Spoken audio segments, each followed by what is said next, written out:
कक्षा 8 व्यापार से साम्राज्य तक कंपनी की सत्ता स्थापित होती है। ईस्ट इंडिया कंपनी को शुरुआती व्यापारियों को किस नाम से जाना जाता था? तो फैक्टर के नाम से जाना जाता था। फरमान शब्द का अर्थ है शाही आदेश। मालाबार तट किन वस्तुओं के व्यापार के लिए प्रसिद्ध था? तो काली मिर्च, इलायची। प्रारंभिक ब्रिटिश शासनकाल में प्रशासनिक इकाइयों किस नाम से जाना जाता था? तो प्रेसिडेंसी के नाम से जाना जाता था। किस पुर्तगाली यात्री द्वारा भारत तक पहुंचने के लिए समुद्री मार्ग का पता लगाया था? वास्को डी गामा पुर्तगाली यात्री द्वारा भारत तक पहुंचने के लिए समुद्री मार्ग का पता लगाया गया था। इजाजतनामे से क्या आशय है? इजाजतनामे का मतलब यह था कि इंग्लैंड की कोई और व्यापारिक कंपनी इजाजतनामे में बताए गए इलाके में ईस्ट इंडिया कंपनी से गुड़ नहीं कर सकती थी। बक्सर के युद्ध के क्या परिणाम हुए थे? बक्सर युद्ध का सबसे महत्वपूर्ण परिणाम भारत की सर्वोच्च शक्ति सम्राट शाह आलम, उसका नवाब वजीर व बंगाल का नवाब संयुक्त रूप से पराजित हुए। युद्ध में सम्राट के हारने से कंपनी की शक्ति और प्रभुत्व को जनता स्वीकार करना पड़ा, जिससे भारतीय शक्तियों की प्रतिष्ठा का पतन हो गया। पानीपत की तीसरी लड़ाई क्यों महत्वपूर्ण है?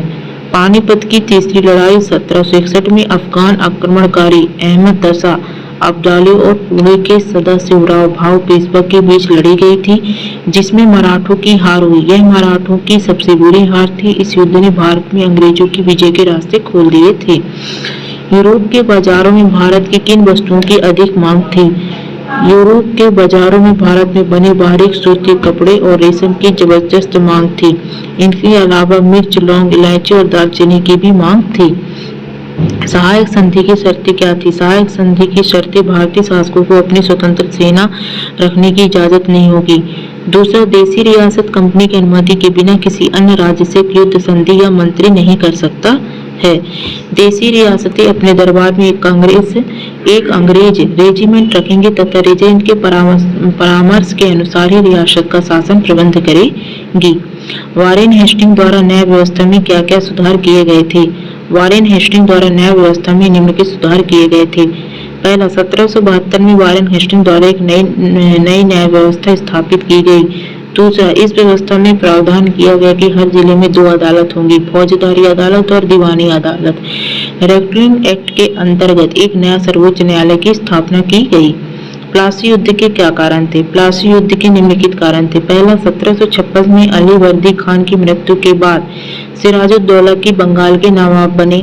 दूसरा, कंपनी के सिराजुद्दौला की ताकत से काफी भय था, क्योंकि वह कंपनी को व्यापारिक रियासतें तथा अन्य सुविधाएं भी आसानी से प्रदान नहीं करते थे। नवाब ने काशिम बाजार में स्थित इंग्लिश फैक्टर पर हमला बोल दिया। यूरोपीय व्यापारिक कंपनियों में प्रतिस्पर्धा के क्या कारण थे? यूरोपीय व्यापारिक कंपनियों में प्रतिस्पर्धा के प्रमुख कारण निम्नलिखित थे। सभी व्यापारिक कंपनियां एक जैसी वस्तुएं खरीदना चाहती थीं। सभी व्यापारिक कंपनियां अधिक मुनाफा अर्जित करना चाहती थी। बाजारों पर कब्जे की होड़ में व्यापारिक कंपनियों के बीच में आपस में लड़ाइयां शुरू हो जाती थी। लॉर्ड डलहौजी की विलय नीति तथा इस नीति लॉर्ड डलहौजी की जो विलय नीति थी और इस नीति में किन किन भारतीय राज्यों को अपने नियंत्रण में लिया गया था?